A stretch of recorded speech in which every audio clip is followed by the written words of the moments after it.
ஒரு பாதப்பட்டாவது நான் புண்ணியம் அடைந்திருப்பேனே அம்மா. எதலையும் இல்லாமல் இப்படி நான் கொடுமை அல்லவா அனுபவித்துக் கொண்டிருக்கின்றேன். நிறைமாத கர்ப்பிணி என்று தெரியாமல் அந்த தாசியின் வார்த்தையை கேட்டு என்னை எவ்வாறெல்லாம் சித்திரவதை செய்கின்றார்கள் பார்த்தீர்களா? என் மீது வீட்பழியை சுமத்தி இந்த நாட்டை விட்டே கலத்து விட்டார்களே தாயே. அம்மா, சிறகையே இல்லாத பறவை எப்பொழுதும் வானத்திலே பறக்க முடியாது சொல்வார்களே. உறவே இல்லாத எந்த ஒரு மனித ஜீவன் இந்த உலகத்திலே உயிர் வாழ முடியாது. உறவென்று சொல்லிக்க எனக்கு யார் தாயே இருக்கின்றார்கள்? எனக்கு கூட பிறந்த யார் தாயே இருக்கின்றார்கள்? எனக்கு அண்ணனா, தம்பியா, அக்காவா, தங்கையா தாயே? இந்த பாவி நான் பிறக்கின்ற பொழுதே ஓரியாக பிறந்து விட்டேனே அம்மா. அரண்மனையிலே அன்னக்கிளியாக வாழ்கின்றவன் நான். எத்தனை கொடுமைகள் வந்து எனக்கு நேர்ந்து விட்டது பார்த்தீர்களா தாயே?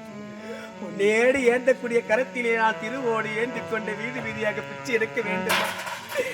இந்த நிலை எனக்கு கொடுத்து விட்டானே அந்த ஆண்டவன் அம்மா. நான் யாருக்கு என்ன பாவத்தினை செய்தேன் தாய்? இந்த பாவி நான் யாருக்கு கிடைத்தேன் அம்மா? இந்த பூமியிலே நான் பெண்ணாக பிறந்தது பாவமா தாய்? தாய் தந்த பிச்சையிலே பிறந்தேன் அம்மா.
தந்த பிச்சையிலே பிறந்தேனம்மா, இங்கே நீ தந்த பிச்சையிலே வளர்ந்தேனம்மா.